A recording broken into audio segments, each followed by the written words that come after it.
pretty much packed. I could go to sleep, but I just don't sleep real well with, and I'm so inspired to do these videos. But if I feel tired, I'll go to bed. But I actually love this studio. I liked all the paintings. Because making these movies, these videos, these video collages, this has an artistic vibe to it. It's like living in an art gallery. So I like it better than my old living room, which just had a couch and a TV. So this is really unique to me. There's not too many people's living rooms that look like this. I was talking to a really good friend of mine named Pat Pendleton, who's known me. She's one of the friends that, few friends, really unique friends, that she knew me in Denver. And she'd been to the Barrister Building. She had seen my crazy setup. And I told her, she knew about me making all these video collages. She was there, you know, so she understands. And also she's an artist. She's very artistic, and she's also a Buddhist. And so we're kind of on the same wavelength. And I saw her and her boyfriend, Tim, when I asked my driver manager, when I was out here, when I got a load, I said, I'm based in Phoenix, which is, for those of you in Japan or other places may not know, Phoenix is like basically the West Coast. I'm about 5 hours or 6 hours from San Diego. But I told my dispatcher, give me a load so I can just chill and listen to music and just drive and just have some time. You know, so what does he do? He gives me a load all the way, and this was a magical load, this one. Give me a load all the way to upstate New York. Upstate New York. The first thing I thought, wow, I think I might after all these years, be going close to Buffalo where my friend Pat was. And indeed I was, and I did see them. But the other magical thing that happened, which I'll get into, I posted it on Facebook, that was super magical, super just was, and I need to make, probably just a special, I made one on Facebook, just a special video just on this, because I don't want to rush through it and just give the soundbite story, but I'll just give you the, just the essence of it, but I want to get into it later. But when I was 24, and I was living in Southern California, I was working for San Diego Gas Electric Company. I fell in love with a woman named Carol, who was a surfer, and we were only together for about 6 months, and we took a road trip. I guess I'm kind of getting into some of the story, but we took a road trip together to Seattle to see her sister, Cynthia, and I was only 24, and then when we came back, Carol shot and killed herself, and I dreamt about it before it happened, and she attempted to take, I'm kind of telling you the story, but I'm going to get deeper into it later. But the point is, I didn't have any pictures. And on this New York load that I got, I'm kind of getting into the story already, but the point is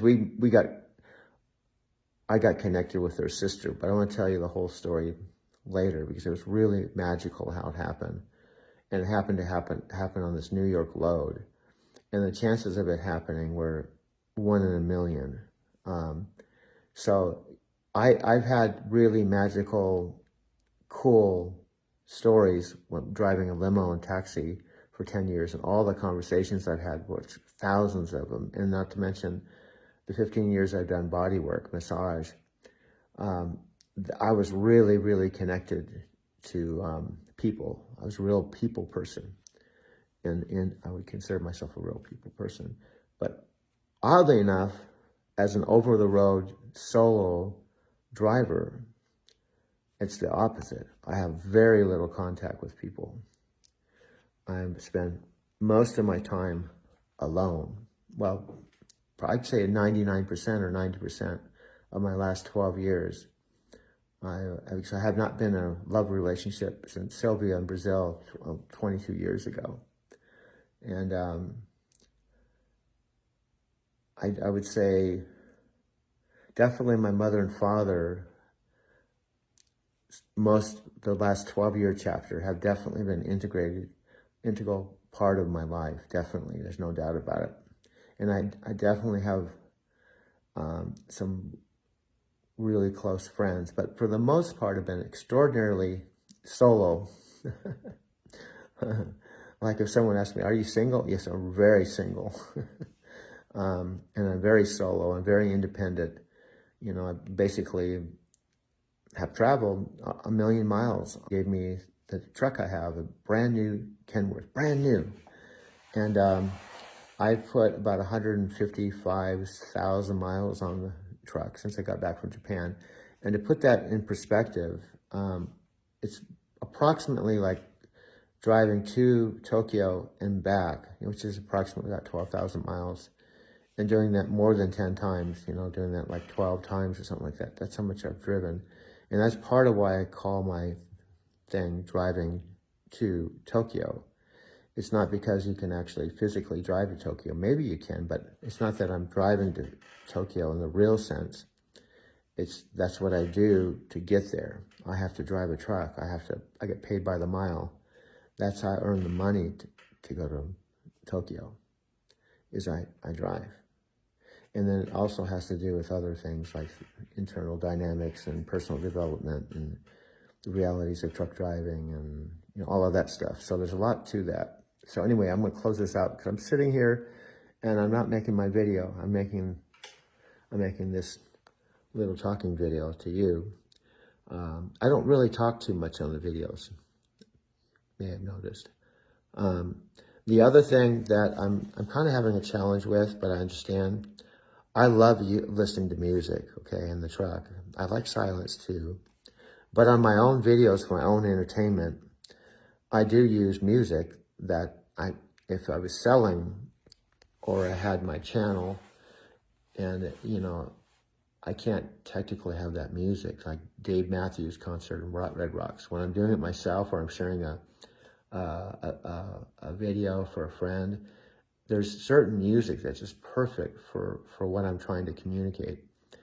And I love putting that in there because it just completes that particular, what I want to, it's like being an artist like my dad, and it's just the perfect texture of paint. But technically I'm not supposed to do it. I'm not, but I'm doing it on some of my videos just because. I'll give you a perfect example. And I'm going to close this down. I found this video that was in the Barrister Building where I'm actually sitting and talking like this, except it's kind of funny. I'm not on camera, I'm off camera, but I'm talking about the Dave Matthews Red Rocks concert. So the actual Red Rocks concert in July of 2005, where he does Dream Girl, is so profound. It's just an awesome song. I just love it. So it's really hard not to just put it in there with my video in Denver, because I was talking about driving to Red Rocks and as a limo driver, picking up clients and bringing them to Red Rocks and the Dave Matthews concert. You see what I mean? And just...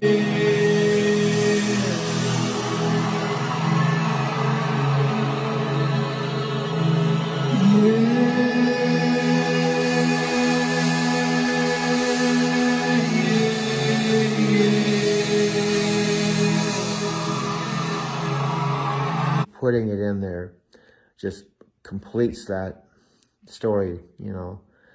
And but technically now I think Facebook will let you do to a certain level, like I think, because they have been. You know how sometimes they'll mute the music out, sometimes they won't. So I'm not doing it I'm not selling that that video. I'm not creating a documentary with that in it for profit. I'm actually just sharing this at this point just to share it with friends and as a concept piece, and just kind of like to start massaging the story and what driving to Tokyo is and what I'm about. I feel like I'm like in school, I'm in like the kindergarten level as far as like, you know, I don't even know how to say it, content creators. I'm like in kindergarten. But compared to where I was just 3 weeks ago, because I've made at least 60 of these, at least, because I've been making this. I think this is the 4th one I made today. I made 4 yesterday, and I've been doing it 3 weeks. So whatever, the number's not important, but I've been literally just one after another, after another, after another, after another, after another, after another stream of consciousness, just after another. Now we just tweak a little bit, go on to the next one, go on to the next one, because one of the things I learned a long time ago, and I'm sure you agree, you've heard it before, repetition is the mother of skill. The way you get better at something, you just do it over and over and over and over and over again. And you just keep fine-tuning and getting better. And the thing about repetition and mother of skill mindset is, the truth is, you almost don't have to concentrate, I got to do this better, I got to do this better. Just the action of doing something again and again and again and again and again and again, you'll get better, even without trying to consciously get better. I don't know if you understand that. So with creating videos, it's the same thing. You get faster, you get better at telling a story, and you'll see a marked improvement. Now, this has already been a 10-minute thing, but I can scale this down. But I'll just share this one thing. I've shared it before, but what's really funny is that, see, there's a mirror back here I'm conscious of. Hello. It's my dad's mirror. When he paints, I guess when he paints here, somehow he uses the mirror. Christine with Girl Traveler, I love her. She's beautiful, intelligent. She's extraordinary. But the video called Video Legends, I remember one of my first videos I did, I accidentally pushed the cartoon button, and I had some scenes of riding the Shinkansen, the bullet train in Japan. She told me, I had to kind of pry it out of her, but she said she could only watch 2 seconds, not 2 minutes, 2 seconds of it. She couldn't even watch it. And that was her feedback to me. I couldn't even watch it. It was so bad, I couldn't even watch it. And I almost quit. I almost like, gee whiz, she can't even watch 2 seconds of my video. But I thought, well, I'm just going to keep going. And then another friend said, I loved it. And her feedback was, don't let Christine's opinion stop you from doing what you think is right. Don't try it. And I do agree with this. You can't do anything in life trying to please everyone, because you're not going to. So I realize even now, because I have so few people that watch my videos, I might have like 3 people, 4 people, versus like 300,000 or 100,000 or 3,000. Oddly enough, on my YouTube channel, the video I have the most views, which still isn't, in the grand scheme of things, isn't that much, but I have a video I shot spontaneously when I was staying with an Airbnb host, and we were taking her kids to school. Maybe I'll play it on this video, but it's only 56 seconds long. I didn't think about it. I just shot it, posted it. It has like 75,000 views, the most of any of my views in my videos, 75,000. And I'm thinking, why is it? Wow, that's amazing. So Domingo was, and I could go on. I've been talking 13 minutes. I don't normally even talk this much, or even talk at all. But and I don't have my dark glasses, by the way. You probably noticed that. Domingo said, and there's probably some truth to this, he said, just do really short stuff, constant, a lot of it, because what happens is people have a short attention span, and you have more and more and more of it. I think everything has its balances, what Jay was talking about, and I think I agree with it too. If you had just, it's all really short, bump, bump, bump, bump, bump, bump, bump, bump. I think you just have to have a balance. Like this has already been 14 minutes. Oh my God. So I probably won't put this all, in fact, I may not even post this at all. So what I do when I'm starting to just do some camera stuff, I just start talking. And if it turns into something I feel is of value, I'll use it. Or I'll just put a little bit of it in there. But anyway, it's already getting late, and I'm going to work tomorrow. It's been a fast weekend. Oh, the good news is my dad's home. He got home on Saturday. It's really important he's home. He's okay, but he has some recuperating to do. And my parents are unbelievable. But I give him so much credit. Like I've said so many words to my mom that I'm having a hard time approaching, look, my one eye, but just approaching 70. What's that like approaching 90, you know?